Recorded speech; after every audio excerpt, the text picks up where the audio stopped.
Lahore central jail में 23 मार्च 1931 की शुरुआत किसी और दिन की तरह ही हुई थी। फर्क सिर्फ इतना था कि सुबह सुबह जोर की आंधी आई थी, बहुत तेज। लेकिन जेल के कैदियों को थोड़ा अजीब सा लगा जब 4 बजे ही वार्डन चरत सिंह ने उनसे आकर कहा कि वो अपनी अपनी कोठरियों में चले जाएं। उन्होंने कारण नहीं बताया था। उनके मुंह से सिर्फ ये निकला कि आदेश ऊपर से है। अभी कैदी सोच ही रहे थे कि माजरा क्या है। जेल का नाई बरकत हर कमरे के सामने फुसफुसाते हुए गुजरा कि आज रात भगत सिंह, राजगुरु और सुखदेव को फांसी दी जाने वाली है। उस क्षण की निश्चिंता ने उनको झकझोर कर रख दिया।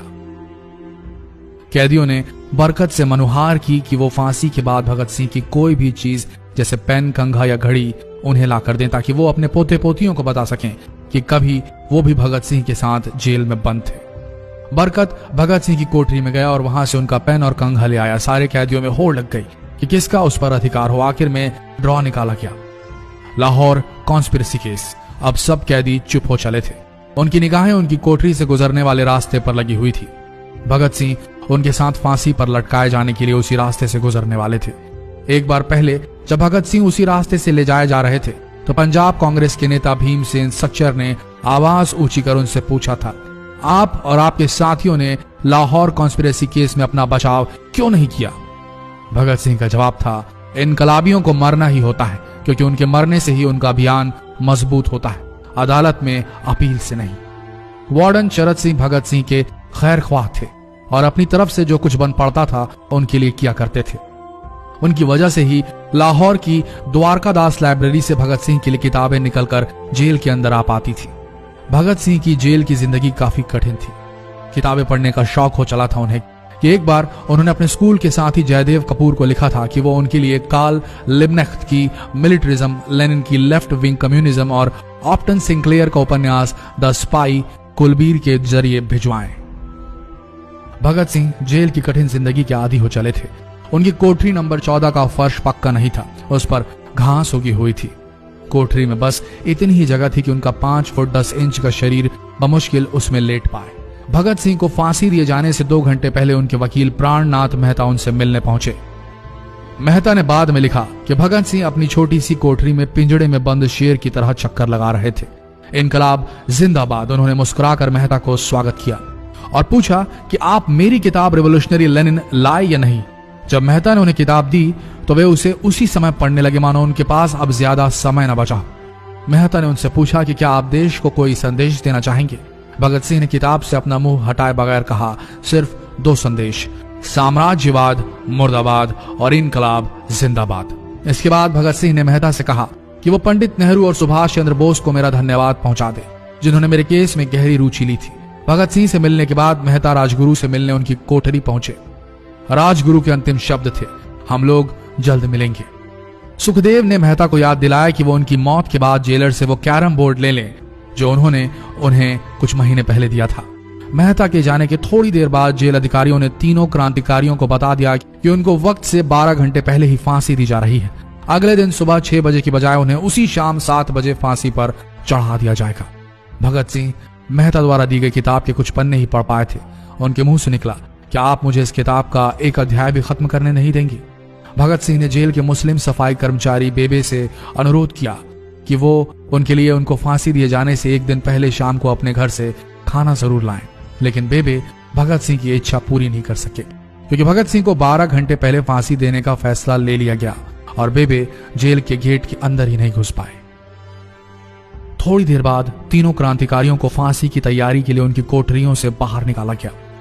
भगत सिंह, राजगुरु और सुखदेव ने अपने हाथ जोड़े और अपना प्रिय आजादी गीत गाने लगे।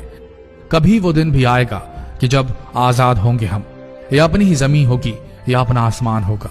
फिर इन तीनों का एक एक करके वजन लिया गया। सबके वजन बढ़ गए थे। इन सब से कहा गया कि अपना आखिरी स्नान करें। फिर उनको काले कपड़े पहनाए गए लेकिन उनके चेहरे खुले रहने दिए गए। चरत सिंह ने भगत सिंह के कान में फुसफुसा कर कहा कि वाहे गुरु को याद करो। फांसी का तख्ता भगत सिंह लिए बोले, पूरी जिंदगी मैंने ईश्वर को याद नहीं किया। असल में मैंने कई बार गरीबों के कलेश के लिए ईश्वर को कोसा भी है। अगर मैं अब उनसे माफी मांग लूं तो वो कहेंगे कि इससे बड़ा डरपोक कोई नहीं। इसका अंत नजदीक आ रहा है, इसलिए ये माफी मांग रहा है। जैसे ही जेल की घड़ी ने 6 बजाया, कैदियों ने दूर से आती कुछ पद चांपें सुनी। उनके साथ भारी बूटों के जमीन पर पड़ने की आवाजें भी आ रही थी। साथ में एक गाने का भी दबा स्वर सुनाई दे रहा था। सरफरोशी की तमन्ना अब हमारे दिल में है। सभी को अचानक जोर जोर से इनकलाब जिंदाबाद और हिंदुस्तान आजाद हो के नारे सुनाई देने लगे।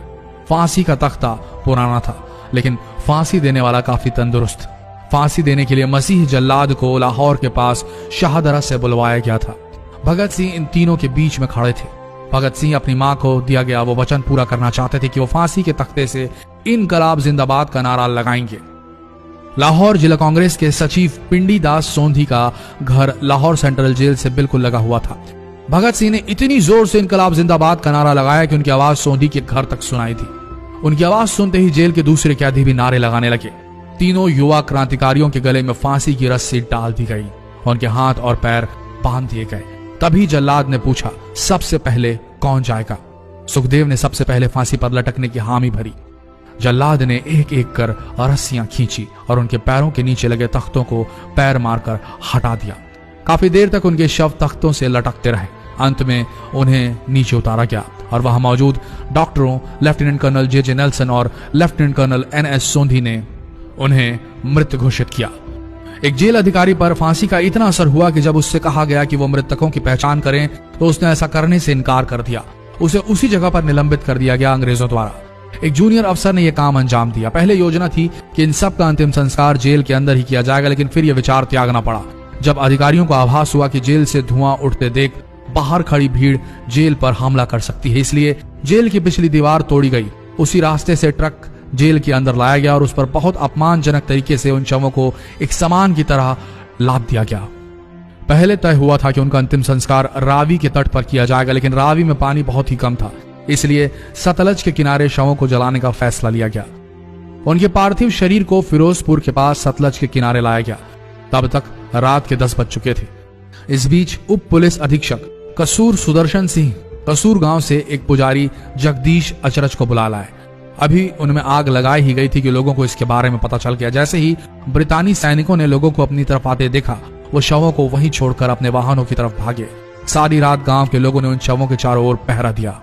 अगले दिन दोपहर के आसपास जिला मजिस्ट्रेट की दस्तखत के साथ लाहौर के कई इलाकों में नोटिस चिपकाया गया, जिसमें बताया गया कि भगत सिंह, सुखदेव और राजगुरु का सतलज के किनारे हिंदू सिख रीति से अंतिम संस्कार कर दिया गया है। तो ये थे भगत सिंह की जिंदगी के वो 12 आखिरी घंटे। आशा करते हैं इस वीडियो में सुनाई गई ये कहानी आज युवा पीढ़ी के दिलों में मर चुके देशभक्ति को जगाने में कामयाब होंगे। जितना हो सके इस संदेश को पूरे देश में पहुंचाएं। इस वीडियो को शेयर करें फेसबुक पर, व्हाट्सएप पर, और हो सके तो इस पेज को फॉलो करें ताकि ऐसे ही वीडियोस आप तक सही समय पर पहुंच सके।